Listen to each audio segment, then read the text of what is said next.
एक समय की बात है, एक गांव में एक साधु रहा करता था। वो जब भी नाचता तो बारिश होती थी।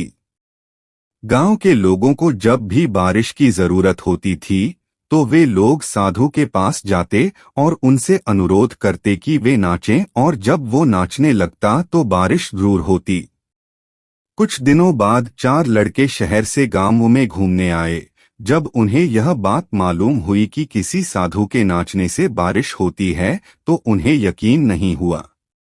शहरी पढ़ाई लिखाई के घमंड में उन्होंने गांव वालों को चुनौती दे दी कि हम भी नाचेंगे तो बारिश होगी, और अगर हमारे नाचने से नहीं हुई तो उस साधु के नाचने से भी नहीं होगी। फिर क्या था, अगले दिन सुबह सुबह ही गांव वाले उन लड़कों को लेकर साधु की कुटिया पर पहुंचे। साधु को सारी बात बताई गई। फिर लड़कों ने नाचना शुरू किया। आधे घंटे बीते और पहला लड़का थककर बैठ गया, पर बादल नहीं दिखे। कुछ देर में दूसरे ने भी यही किया, और 1 घंटा बीतते बीतते बाकी दोनों लड़के भी थककर बैठ गए, पर बारिश नहीं हुई। अब साधु की बारी थी। उसने नाचना शुरू किया।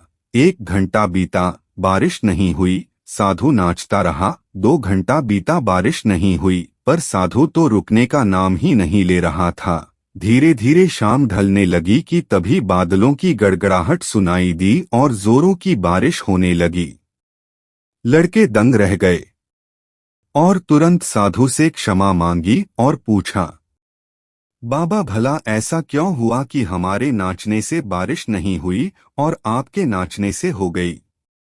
साधु ने उत्तर दिया, जब मैं नाचता हूँ तो 2 बातों का ध्यान रखता हूँ। पहली बात, मैं ये सोचता हूँ कि अगर मैं नाचूंगा तो बारिश को होना ही पड़ेगा, और दूसरी ये कि मैं तब तक नाचूंगा जब तक कि बारिश न हो जाए।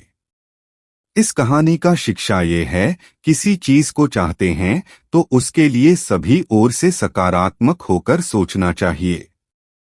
इसके बाद ईश्वर और प्रकृति भी आपका मदद करती है। दोस्तों, सफल व्यक्ति में यही गुण मौजूद होता है। वो जिस काम को करते हैं उन्हें सफल होने पर पूरा विश्वास होता है, और वो तब तक उस काम को करते हैं जब तक वो उसमें सफल नहीं हो जाते हैं। यदि आपको भी किसी काम में सफलता हासिल करनी है तो आपके अंदर भी साधु वाला गुण होना चाहिए।